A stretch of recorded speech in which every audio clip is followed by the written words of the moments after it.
This is What Have I Been Up To? This is the first video on the channel, and my intention with this channel is kind of just what the title implies. I'm just going to be talking about what I've been up to over maybe the last week, couple of weeks, depending on the regularity of posting. So I have myself a list here of stuff that I did or watched or listened to or read this week, and I'll just go through it and talk a little bit about each of them. So first up, we'll have movies and TV.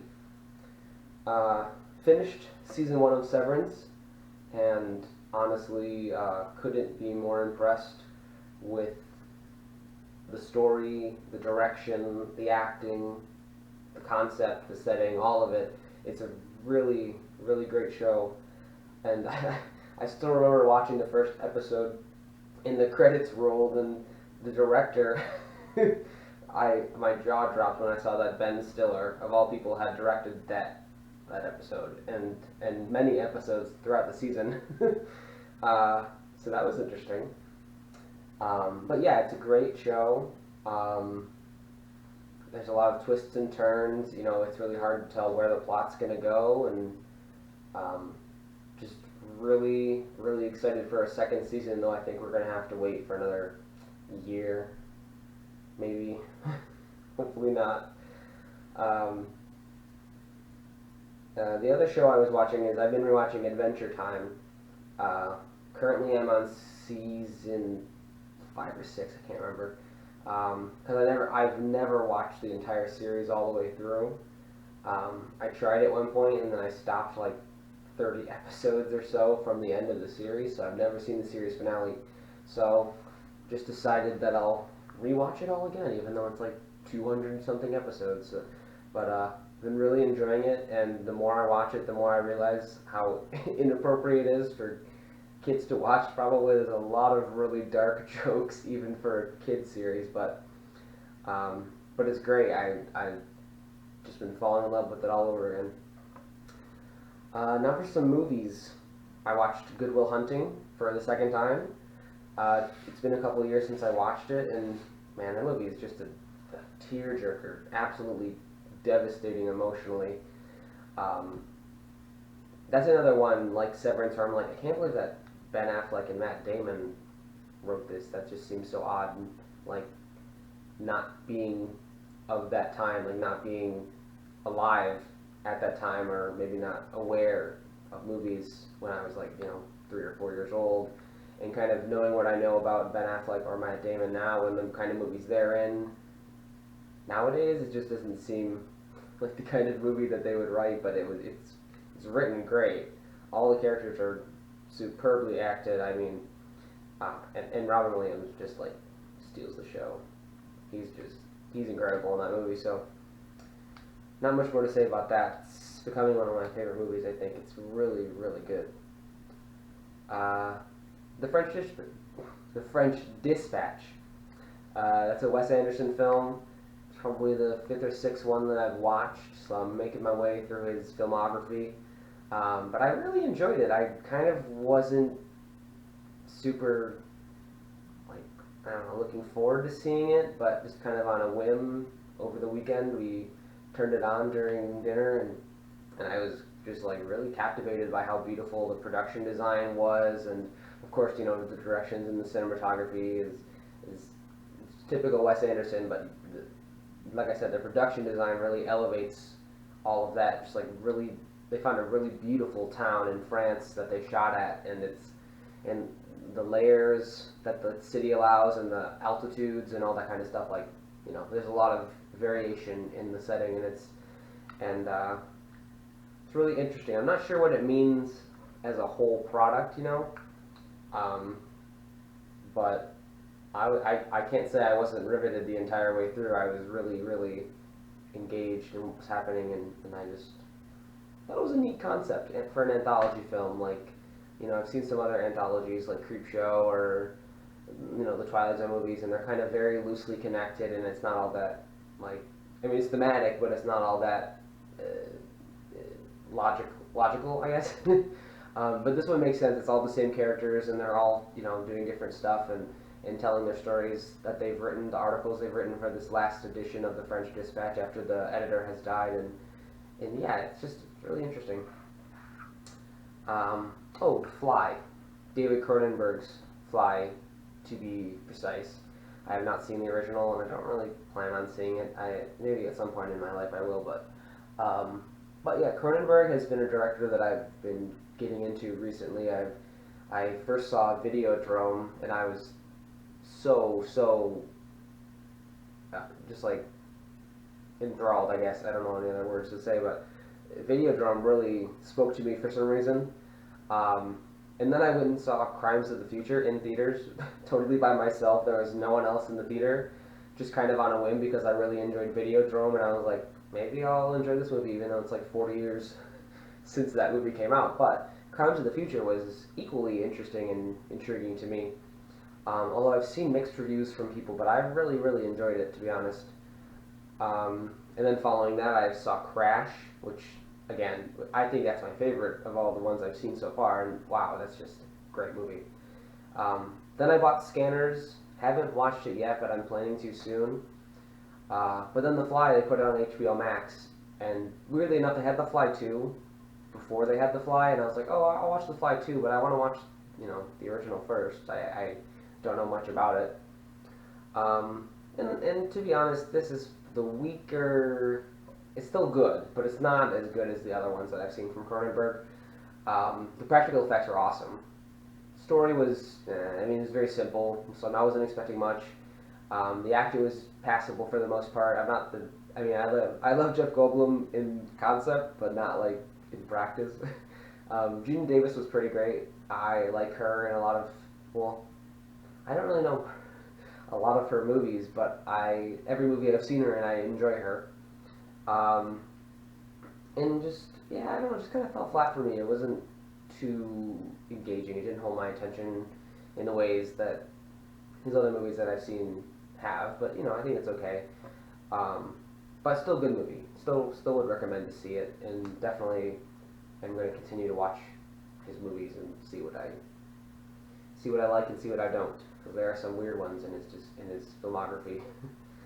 And the last movie that I watched was 100 Monsters, which is I think it was in the 1968 kind of monster movie, samurai era film.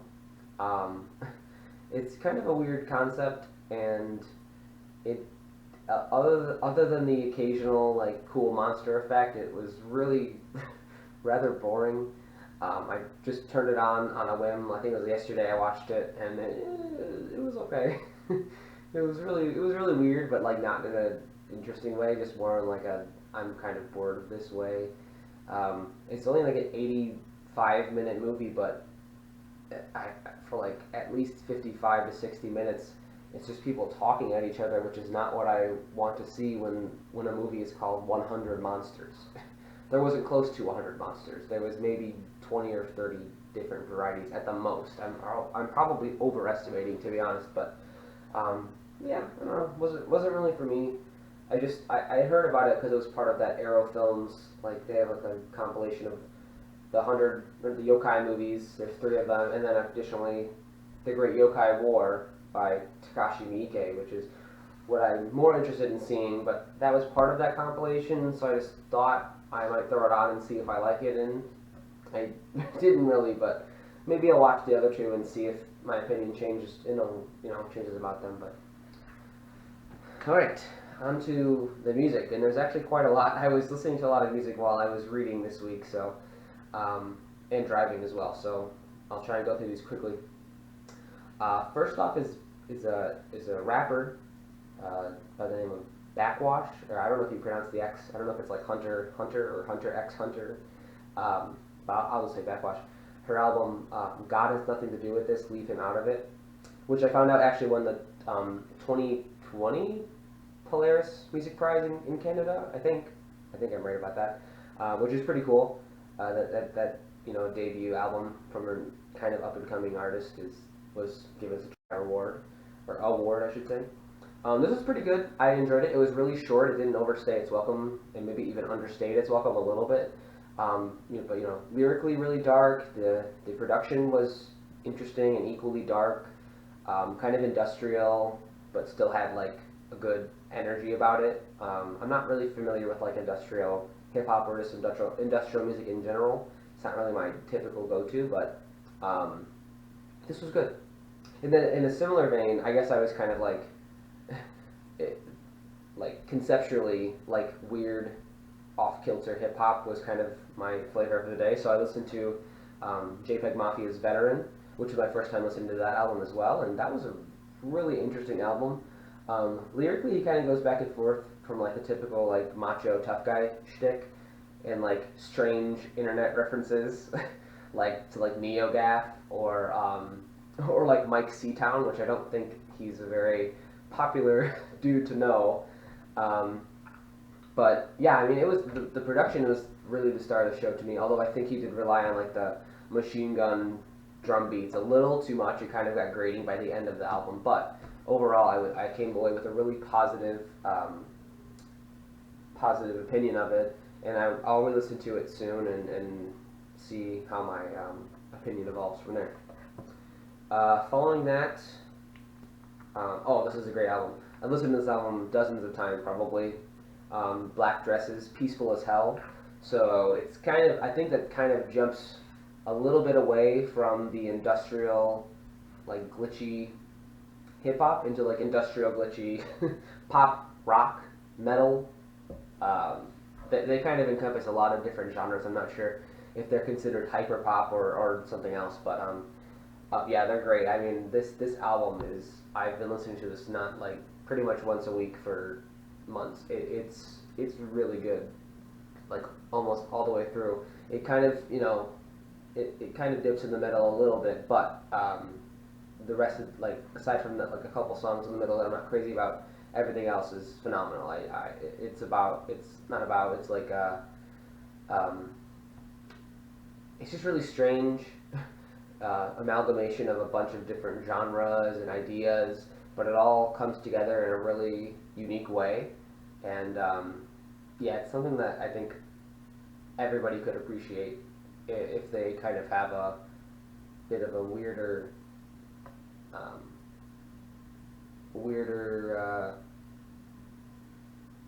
appreciation of music. Maybe I should say an appreciation of weird music. But yeah, it was great. Another one that I've been listening to a lot, Much Love by Microwave. This is pretty straightforward, emo, pop punk, power pop, indie rock, whatever you want to call it. But it has a unique style about it. The singer has a bit more flavor, texture to his voice. And the guitar tone is, I think the guitar tone is what really sets it apart to me, because you just get this really buzzy, like heavy, disgusting guitar tone that I kind of would expect more on like a death metal album or something. Maybe that's a bit too much, but it's over exaggeration. But it is very, very chunky and fuzzy. And the songs are really, really well written. The lyrics are kind of funny and like idiosyncratic, like it's really specifically related to the singer's life. Like about how like there's a dresser from IKEA that he can't build properly or whatever. But yeah, that album's been on repeat for a while too. Next, Wildlife by La Dispute. La Dispute is a screamo band from Grand Rapids, Michigan. And I'm going to see them in concert pretty soon. And they are performing this album in full, which is why I kind of started listening to it again in preparation for that. I just want to kind of be able to sing along or scream along to the lyrics. But yeah, I think this is a weaker album than their first album, which is like one of my favorite records of all time. But it's still got a lot of strong points. The weak points are definitely noticeable, but the stronger points are really, really high watermarks for this band. Songs like King Park or Safer in the Forest / Love Song for Poor Michigan. Those two songs specifically are my favorites, I think. But the album is sort of conceptual, so you have to kind of take it as a whole, you know, overall, I have a very positive opinion about it, even though there are some weaker aspects, um, musically, compositionally, that I think the first album does a lot better. But still, um, yeah, it's a great album, and I'm really excited to go see them in concert. Next one is kind of an odd choice. Not an odd choice, but like a little bit. I don't know. Doesn't fit in with the previous albums, but it does fit in with some later albums that I'm going to talk about. This is an album. I don't know if it's an album or an EP or a demo or what do you want to call it. It's called "Fallen from the Astral Temple" by Celestial Sword. This is like a black metal / dungeon synth project. Not sure from where, although I think it is American. And this is one of the albums that I listen to when I read. When I'm reading, I typically listen to raw black metal or dungeon synth, or a combination of two, like this album. It hasn't really stuck out to me.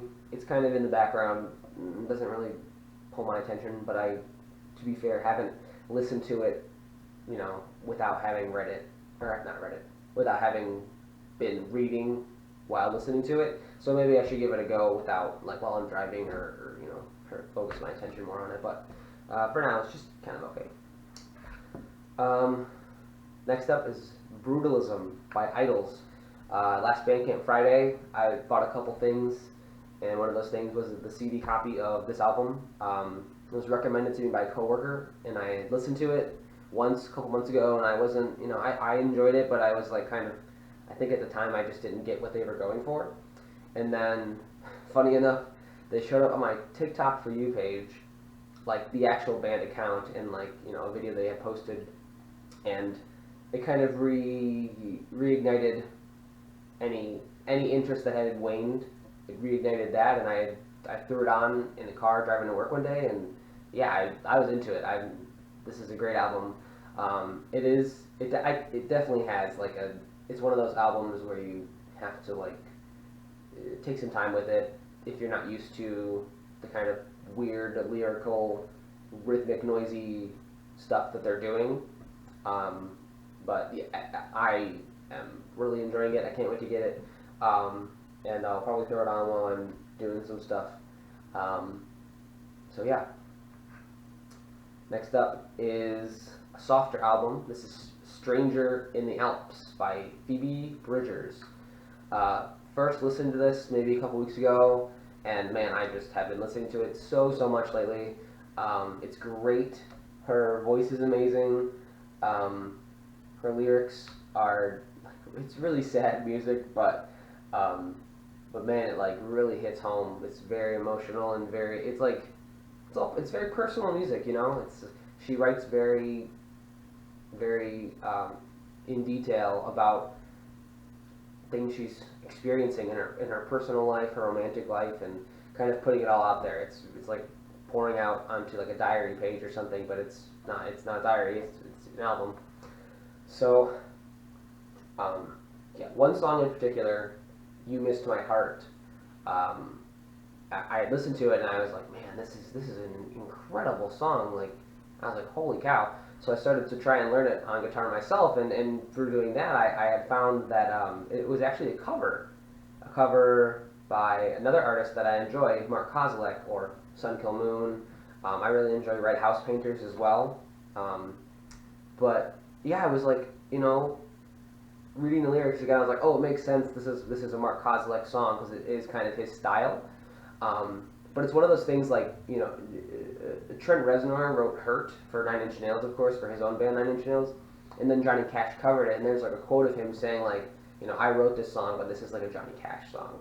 And that's kind of how I feel about this song. Like, Mark Kozilek wrote "You Missed My Heart," and I don't particularly enjoy his version. His voice doesn't quite have the same emotion to it that Phoebe Bridgers' voice has. But yeah, he wrote this song, but this is her song to me. Like, that's kind of how I feel. And then the rest of the album, of course, is pretty great. There are some, I wouldn't say duds, but there are some songs that I'm not as favorable towards, but I'm slowly growing to appreciate over time and listen to it more and more. Next up, this is, it's basically, well, I shouldn't say that. I was going to say it's all black metal from here on out, but it's not really. Elven Blood by a band called Moonlight Sword. They're a raw black metal band / dungeon synth project. I just found them while scrolling the Dungeons and Tag on Bandcamp, and like it's an EP, I believe. And like 3 songs in, I was like, damn, I gotta buy this. So I just like sent them. They were only selling it for $2, but I was like, nah, I'll send you a couple more bucks. This is really good, and it is really good. It's really unique. It's a one woman project. I don't know from where in the U.S. or maybe it's not even in the U.S. And it's actually a side project of another band called Winter Lantern, which is like a full black metal band. But yeah, it's great. It's got really unique composition. Like it's not just straightforward blast beats, you know. There's like some variations here and there that really like sell what they're going for, and I really like it. I want to listen to it some more. Some of these next ones I actually have on physical media, so I'll show them while I'm talking about them. This is Transfiction of Spirits by Black Solice. It's probably not worth showing you since you probably can't see anything on the cover, but I'll show you the back, and I'll show you the inside, which is basically the same as the front and back. This is raw black metal. I think this is also from the US, and this is like dungeon level like production. Like this is like, I tried listening to this without headphones in, and it was just noise, which is fine.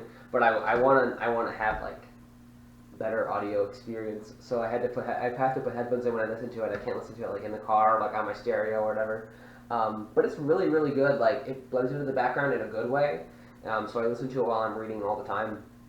And yeah, it's a really great album. I need to listen to more of them, but it's like I can't find any of their music on Bandcamp or Spotify. I think it's only on YouTube uploaded by fans, or I have to like buy the physical media before listening to it, which maybe I will, but maybe I probably won't. So, but yeah, good album. Next one, Monin, or I think I say it, Monin or Moenen of Zezbeth, Ancient Spells of Darkness. This is a pretty cool album.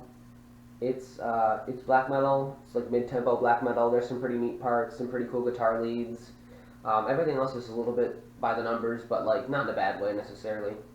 It's funny because I thought this was like an older album, like you know how like older bands re-release stuff or like release a new album or whatever after like 20 years of nothing. And but no, this is actually a new band by like 2018 was when they put this out, so I think it's 2018. So yeah, pretty decent. And then yesterday on the way to work and on the way home from work, because it's kind of a long album, I listened to Illinois by Sufjan Stevens. I've been listening to this album on and off for like 3 years, trying to enjoy it more than I do.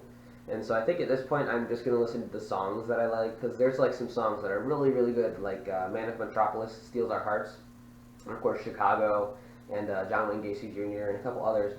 But like, I don't know, conceptually it doesn't do much for me, like as an album experience.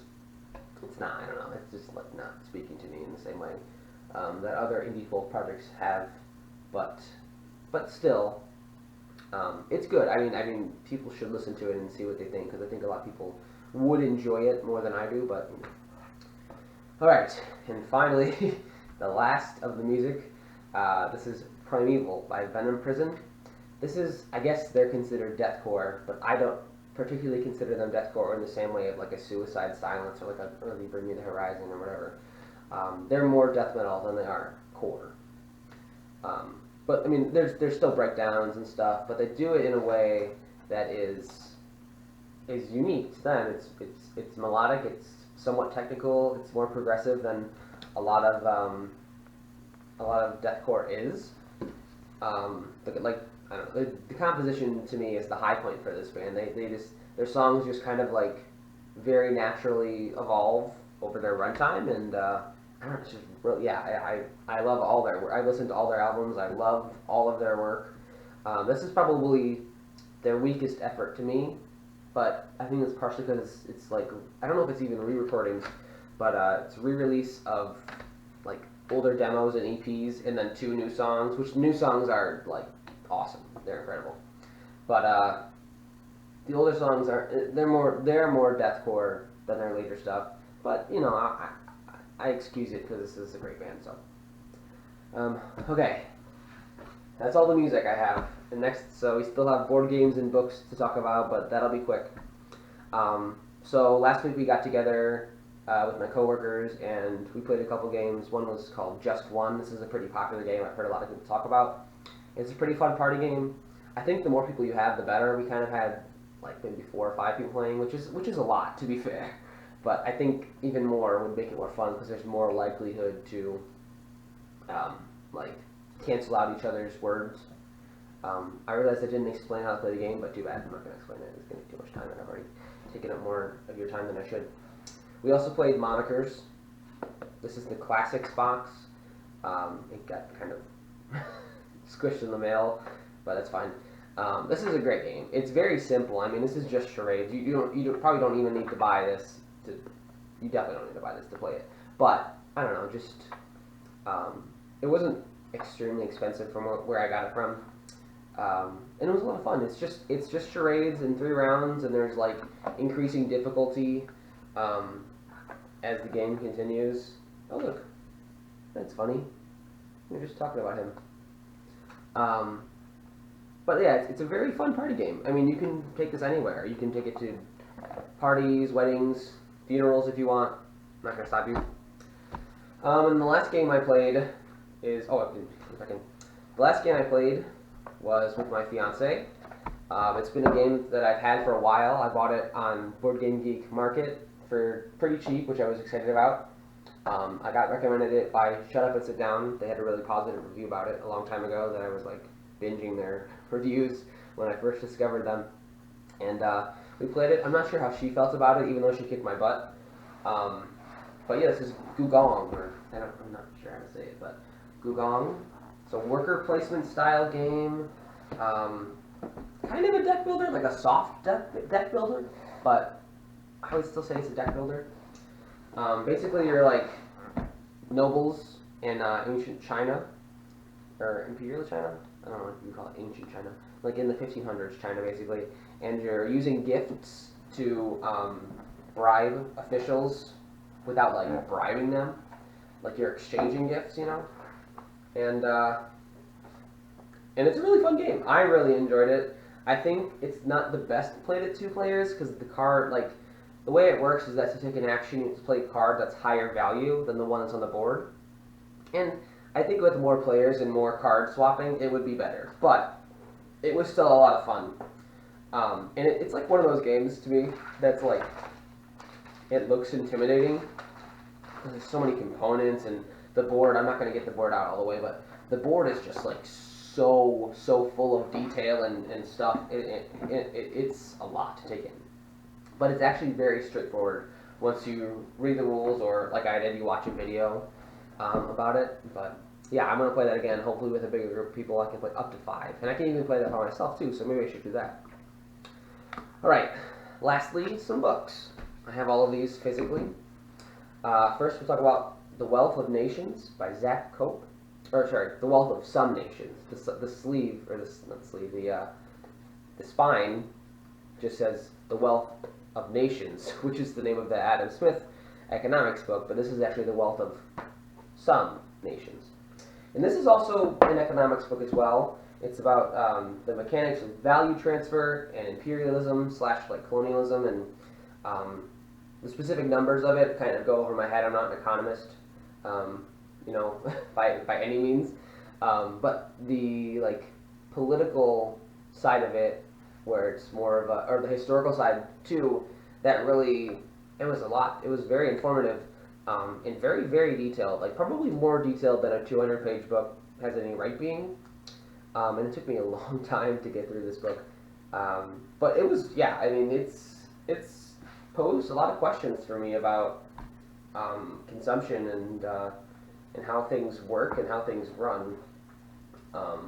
Yeah, it's a really great book. I wouldn't recommend it to everybody. I don't know if I would even have recommended it to myself in the past. But having read it now, I think it was worthwhile to spend the time reading it. Next up, Hellboy. This is the Omnibus Edition, Volume 2, called Strange Places.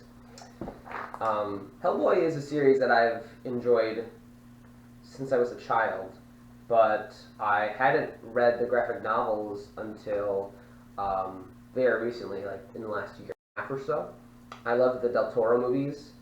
And then, like, I don't know, one day I was just like, why don't I start reading these graphic novels? So I bought the first one and I really enjoyed it. I think the art is great. Mike Mignola is a very unique artist. His art style is very bold and it's very shaded, I guess you could say. Maybe shaded is the wrong word, but like, very, very dark shadows is what I mean to say. In the world, the world building is the best part, honestly. And the character of Hellboy and like philosophically what he's dealing with is really cool. So I can't wait to read the next volumes for that. I want to order them, but I need to wait because I don't have enough money to order them right now. But I'll probably order volume 3 and 4 together because I know I'm going to read them both quickly because I'm just like really invested in the series. And then lastly, what I'll talk about is this book, The Way of Kings, Volume 1 of the Stormlight Archive. This is an incredibly popular high fantasy novel. And yeah, I'm really enjoying it. I'm about 240 pages in, which is not, it's only about 25% of the way through the book. But yeah, it's really interesting. It's the world building in that book is very unique too. It's kind of, to me, it's sci-fi mixed with fantasy. It's not just like swords and sorcery fantasy. It takes it a step further and really like separates it from the crowd, which I guess is why it's such a popular series. Brandon Sanderson is, of course, an incredibly popular author right now, and people are highly anticipating the 5th book in the series. Meanwhile, I'm, of course, still working on the first one. And it's a series that I've owned, well, the first book at least, I've owned for a long time and have never read it. I was just occupied with other things, reading Lord of the Rings, reading Game of Thrones.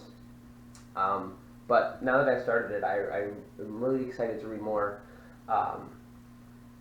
Yeah, probably after I shut off this video, I'm gonna probably read a couple hundred pages. But yeah, so I'll keep you updated on this, I suppose, and yeah, I'm really excited to finish it and see where it goes. The setup so far has been really interesting, and I feel like they just introduced all the characters, the main character, I should say, like 200 pages in, but yeah. Well, if you stuck the whole way through, thanks. I know this is a long video, and my opinions maybe don't matter too much to most of you, but, this isn't really a channel that I made for other people to enjoy necessarily. I'm kind of doing this for my own benefit, so it's pretty selfish of me. My intentions are very selfish, but, if other people enjoy it too, then all the better. So I will, continue to, do my best to do this kind of in a weekly or bi-weekly video, and maybe next time I'll have done more outside of the media that I consumed. But yeah, alright, well, thanks for watching, and hopefully you stick around. If not, that's fine, and I got other things to do, so whatever. But yeah, thanks. Have a great day.